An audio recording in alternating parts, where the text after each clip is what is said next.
Hi, hello, I'm Leilani, and today I'm sharing with you my thoughts on guarding our hearts. As a young girl, I always used to think that guarding my heart means to be careful who I love. But now I know guarding my heart means to be careful what I allow to take root in my heart. Because Proverbs 4:23 says that everything flows out of our hearts.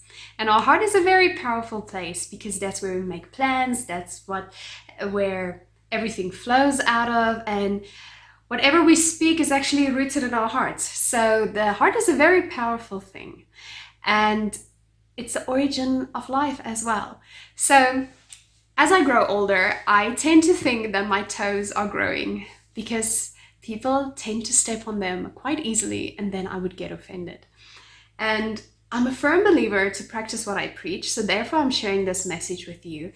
I'm currently practicing how to deal with offense, and I realized that I have to guard my heart uh, from offenses because offense can take root in my heart. And the thing about offense is that there's always a reason. There has to be a failed business transaction. Someone had to say something. There was maybe gossip. There was a broken relationship. Something had to happen. There's always a reason for offense. So by that, I think we as humans can be disappointed. We as humans can be disappointed when someone offends us. But offense is something I think that should not take root in our hearts, because then everything that flows out of our hearts will not be fruitful. And Jesus said that we will be known by our fruits. And when we are children of God, we want to represent God. And when we have bitter fruits, we are not representing Him well. But as a child, we lived in Mozambique, and it was one of the best times in my life. And I remember we had guardas. No, they were actually guards, and their main job was to be watchful over us, to control who they allow into the premises, and to tend the garden. And they also taught us the language. But yeah, so we were foreigners in the country of Mozambique, and we could only speak a bit of Portuguese, so we didn't know a lot. But in preparing this message, I was reminded about my time in Mozambique and how these men actually protected us. And I thought that it's the same principle that we can apply in our lives. Their job description can be our job description when we think of our hearts, because we have to maintain the goodness of God in our hearts. We have to be full of His Word. And what we allow in our heart, we have to tend to, we have to nurture it. But we also have to be watchful what we allow in our hearts. We don't want bitterness, we don't want strife, we don't want anything else to take root in our hearts, because we don't want that to be what everything flows out of.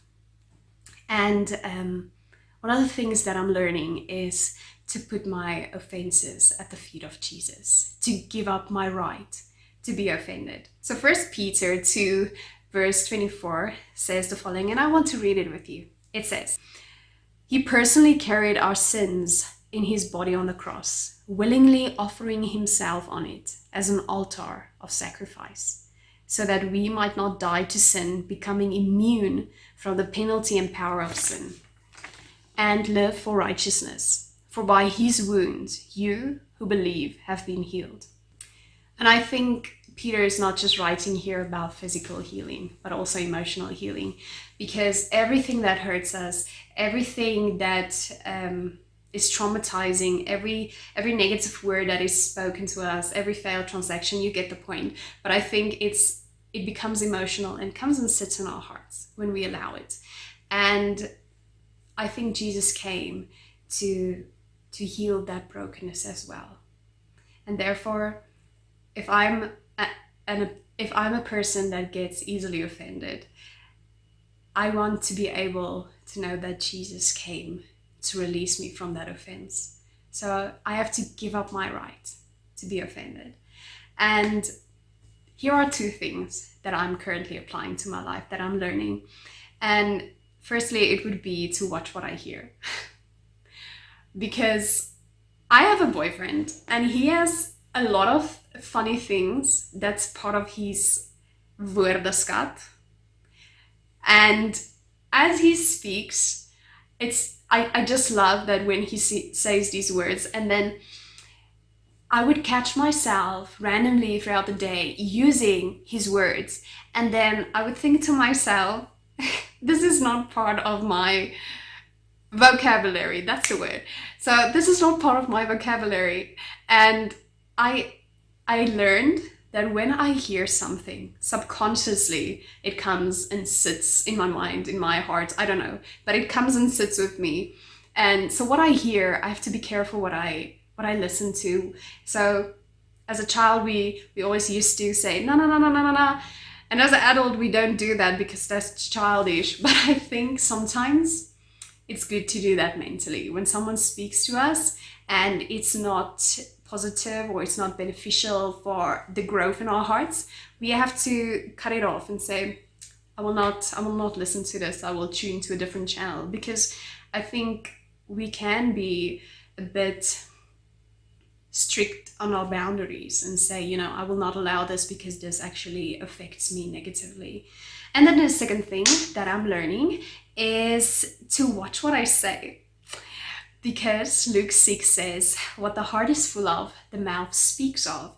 And if I want to know the condition of my heart, I just have to tune in and listen to what I say. And sometimes I'm a bit disappointed in what I say. But it's a learning curve, and every day we have an opportunity to learn. So it would be my joy that each one of us learn to guard our hearts, to protect what we hear, what we speak, and what we allow in our hearts. Because ultimately, everything we do flows out of it. And I want to thank you for listening and taking the time to listen to me today. And yeah, if you like this video, tune in again next week, where the second video will be live at 5. Until then, bye!